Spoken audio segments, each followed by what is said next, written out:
practice questions or past paper.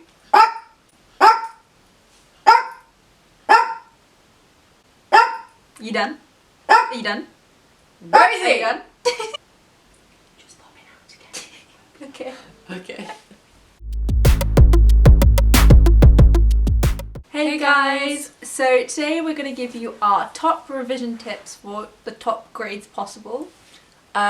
We have just finished filming this makeup look for you guys. That's why we look really like glam. We don't study with like this makeup on, so yeah, just to clear that up. So we're just going to give you some of the tips that worked for us. We did our GCSEs last year. We're going to do our A-levels next year. So our first tip is to give yourself enough time to prepare, because you want to finish your notes during term and you want to start learning them after, hopefully. Yeah, definitely. But only spend about like a week learning your notes. Don't spend ages writing them and then looking at them and stuff. Personally, I don't rewrite notes.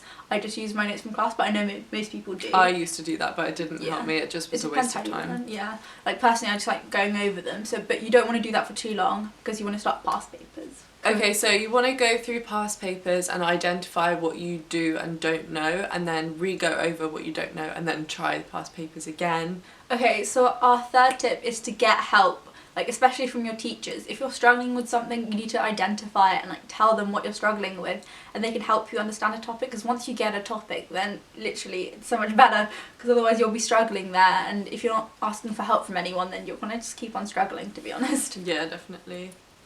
So one of the most proven ways of effectively learning something is to teach other people. So if you and a friend, like for example, don't understand a topic, try and teach it to yourself and take it in turns teaching each other, and it will help you so much. Like apparently only 10% of like audio learning goes in, but like 70% of teaching goes in to your brain. If you teach a topic, then it shows you understand it. That's how you know you understand it. If you can teach it, you get it. So it's really important to do that. So yeah, learning from people around you is so important, because they could be struggling with something you get really well, and you just share tips and it works out really well. Okay, so the next thing is to fix any mistakes you've made.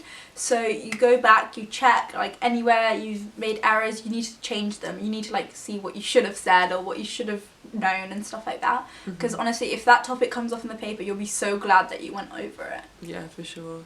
And also, when you're doing your revision, make a revision timetable, which is our next tip.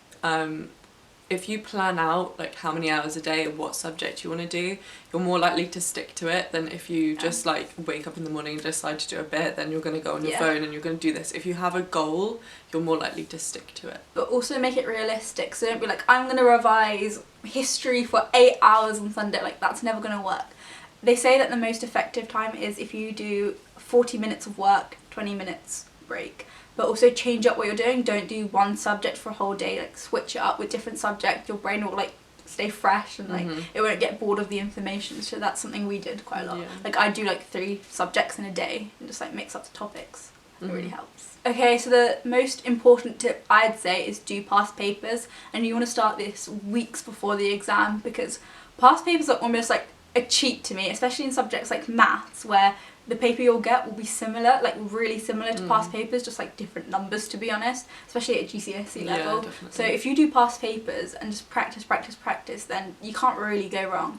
But take the 3-step approach. So first do it with your notes. If you haven't started revising yet, maybe do it with your notes. Then check it like with the mark scheme. Yeah, the mark scheme, and then do a past paper again, but like without your notes. So just a few tips for when you're actually going into an exam, or if you're in an exam. There's this like breathing tip that my Lambda teacher taught like our whole year group recently. So you breathe in for 5 seconds, you hold for 8 seconds, and then you breathe out for 5 seconds. And if you do that like a couple of times before you go into your exam, you're just going to be in such a better relaxed state of mind. Yeah, you'll be calmer. Yeah. And it just means that you're going to go into the exam feeling more confident. You're going to block out all of the different like voices in your head, like, oh my god, I haven't learned this, oh my god, blah, blah. Yeah. Like you just need to be calm as you can. Because I remember like going into our GCSEs, everyone was like panicking with their notes, like queuing up outside the exam room. Don't talk to nervous people. That is the worst thing to do. It's so bad. Like I remember going into a chemistry exam and someone told me about something I didn't even know existed, and I had to learn it like before we went in. It was awful. Okay, so some silly things that we do, like, or I do. I always use coloured pens. So these are like big Sharpies. Yeah. And I'll get like a massive piece of card and I'll do a mind map of like one topic, and I just love these because I stick them up around my house. And like, I probably don't really use them that much, but I just like doing them. So. And flashcards, they really help. And her number one tip is... Okay, so Rosie's number one revision tip is sleeping, because that's what you do, isn't it? True though, you like need to get good sleep for the exam. I'd say like 8 hours is probably realistic. I mean, ideally you should get like 9 maybe, or 10, but realistically 8 is probably quite good, or even 7 is better than like 4. Another thing we've been taught is using green paper actually helps. So like if you write on green paper, apparently you like take it in better. Apparently your brain like likes green or something. I did it. I don't know if it worked, but apparently it's scientifically proven. I mean, I can't guarantee it is. Just writing on like coloured paper in general though is probably quite good. Like you'll like associate a colour with like that topic or something. Especially if you have like quite a photographic or visual like memory, then that will really help you out. Use your mind maps to use them to go over questions. So for example, if you're doing a past paper and you can't do a question and you've run out of time and you're doing it like timed and stuff, before you look at the mark scheme, maybe use your mind map and try and answer the question with that, and then you're gonna learn easier rather than just like reading the mark scheme. You'll probably at the time be like, oh, I get that, and then you'll forget it.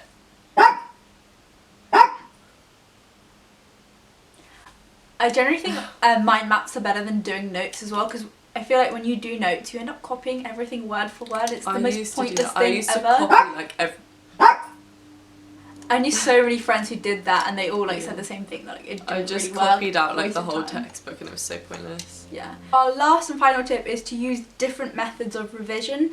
That's how your brain's going to remember stuff more. You've got to keep your brain working and active, and just changing it up a bit. I don't know, it keeps it more interesting, because if you do the same thing day in day out, because like study leave and revision time, that's weeks and weeks and weeks, you're going to get bored, you won't feel like doing it, you'll procrastinate. So thank you guys so much for watching. We hope this helped some of you guys. We know that finals and like GCSEs and all that kind of stuff are coming up now, so we thought this might be a useful video. So if you enjoyed it or want more of these kind of videos, then let us know down below, and we'll see you in our next one. Bye.